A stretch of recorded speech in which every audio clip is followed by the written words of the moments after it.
without further ado, Raynee.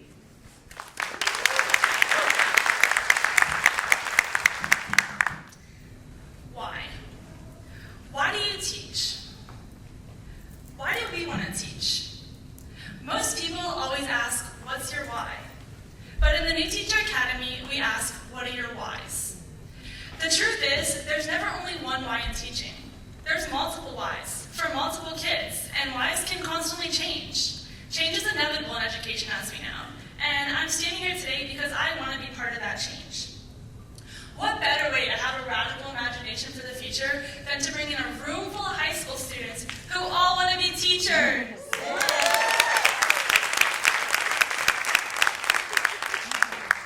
I have a unique outlook on education from a high schooler's eyes because I am part of Pasco County's New Teacher Academy. The New Teacher Academy at River Ridge High School approaches education in a very non-traditional way. We are not confined to a desk, long lectures, textbooks. Instead, we are defined by authenticity, philanthropy, and innovation. According to the U.S. Bureau of Labor Statistics, there are nearly 1.9 million open teaching jobs in America. Let that sink in. 1.9 million. Multiply that by 25 students in a classroom, that's 47,500,000 students that could be receiving a better education in our country. We are the future of education, and we are going to be the change of that number. And that's the reason we are here today, sharing our whys to you guys. In my younger brother's kindergarten year, he was diagnosed with Asperger's syndrome. I was only in first grade at the time, but I knew he was different, because when he got upset, he processed his anger in a very different way. At the time, he collected rocks, lots of rocks. Rocks under his bed, rocks on his dresser, rocks on the bathroom counter, you get it, rocks. This was obviously really important to him. On the day of a field trip, my mom got a phone call from his classroom teacher that he wasn't in her group. He was in a group with another teacher. His teacher, he tried to get back on the bus with a few rocks he found throughout the day, and the teacher grabbed the rocks out of his hands and threw them off the bus and told him that you don't need those. My brother began to have a serious, full-fledged meltdown. The teacher didn't understand that he just spent the entire day looking for these rocks from this brand new environment to add to his rock collection. The teacher crouched over on the ride home, covered her ears, mocking him as he rocked, saying, "Oh my gosh, are you going to cry like a baby the whole ride home?" Only frustrating him more. His classroom teacher called my mom in tears, telling her this story. She was so upset. She knew that all it took was for her to say, "Hey, Devin, those turtles really need the rocks for their habitat. Let's walk back and go put them together." His classroom teacher could recognize his triggers and when he was becoming agitated. She also knew that at that moment, all he needed was a soft voice and a sense of compassion. That is my why, to protect each and every student and to educate the world on social emotional needs. In my first 2 years as a New Teacher Academy student, I worked with a scholar through a Barbara Bush Foundation, which Ms. has talked about earlier. It's called Teen Trendsetters. Latrice was in first grade the initial year I worked with her. She came into the program not knowing the difference between an A or a Z, and she absolutely despised reading. All her teachers in the past forced her to read, as if it was a chore. So I had to come up with some pretty creative ways to make reading fun, but meaningful at the same time. At the end of her first grade year, we got the news that she was going to be held back in first grade. Without any hesitation, I asked for her to be my mentee the following year, when anyone else would have just given up on her. After spending an hour a week with her for 2 full school years, she was reading full chapter books, comprehending them, and loving it. Working with Latrice was such an eye-opening and humbling experience to see how I could change a life through teaching. That is my why, to foster and watch student growth, to see how powerful just believing in a student truly is. After working with our partner school, Hudson Elementary School, a Title I school which is less than a mile from the Gulf of Mexico, I discovered that most of the scholars have never seen the ocean. I wanted to change that while impacting student learning throughout the summer, so I created a project to encourage summer reading, road safety, and community involvement, called Books by the Beach. For the past 2 years, Books by the Beach has been wildly successful. This past year, 56 New Teacher Academy students walked 73 Hudson Elementary School scholars to their local beach, collecting books along the way. There were several stops known as book breaks. These stops included a local family resource center, a marina, a restaurant, the beach, and an ice cream parlor.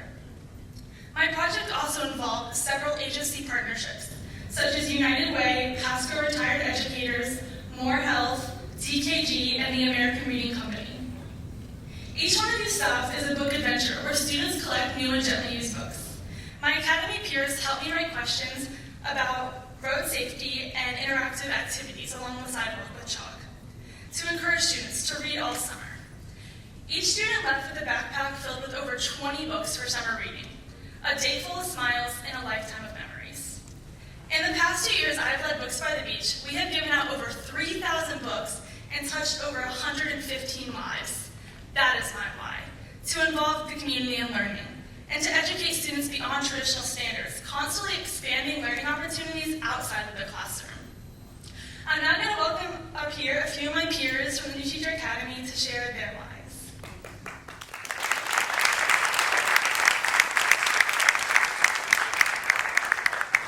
So Joseph, if you want to come up here, Joseph is one of our rising seniors.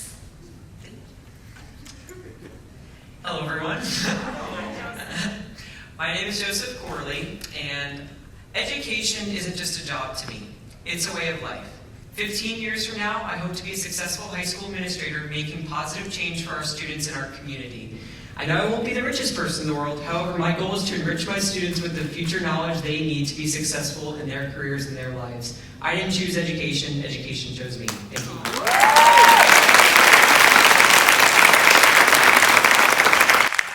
And this is Christina Johnson, also one of our rising seniors. Hi. As Raynee said, I'm Christina Johnson. I'm going into my senior year next year. As you probably saw when I was walking up here, I walk a little funny. That's because I have a rare neuromuscular disability called Charcot-Marie-Tooth that affects 1 in every 24,000 people.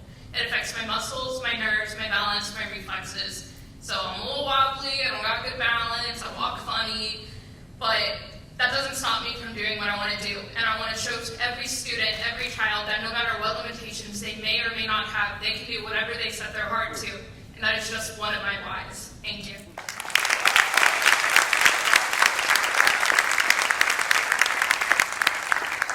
I'm now going to welcome up here Erica Remlinger, and she's one of our rising juniors.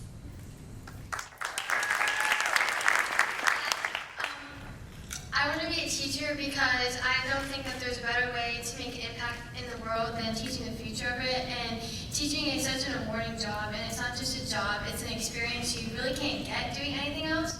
And just the opportunities to build relationships with kids and just be that one person that someone can say that I did it because she believed in me. And that's why I want to be a teacher, to not just teach the minds, but to touch the hearts and lives of so many people, and to let every kid know that there's someone that believes in them and that they can do it.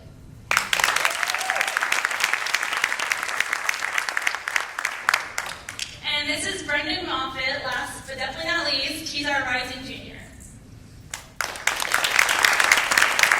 Hello, everyone. I'm the people person, yes. I'm going to be a rising junior at River Ridge High School. This is going to be my second year in the academy. And I think that all I can say is I love this profession. I want to be a teacher. Teaching is, working in the field actually is such an eye-opener.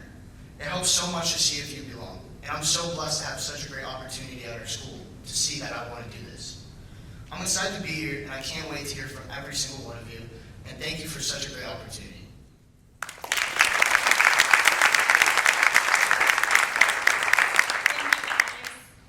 So now that we've heard a few more whys, let's look back at the big picture. 1.9 million open teaching jobs. We understand the need for teachers, or this why, but we still have a lot of work to do. We not only need to teach, but we must be advocates for the teaching profession. The whys won't count if people don't choose to be teachers. So we focus a lot on advocacy, recruitment, and retention in the NTA. We must be advocates as well as educators when it comes to imagining a radical change for the future. Because we are the future, and that's pretty radical.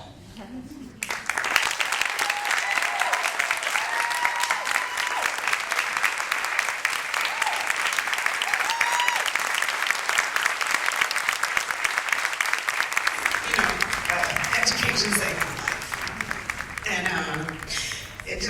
I love the fact that we have kids here who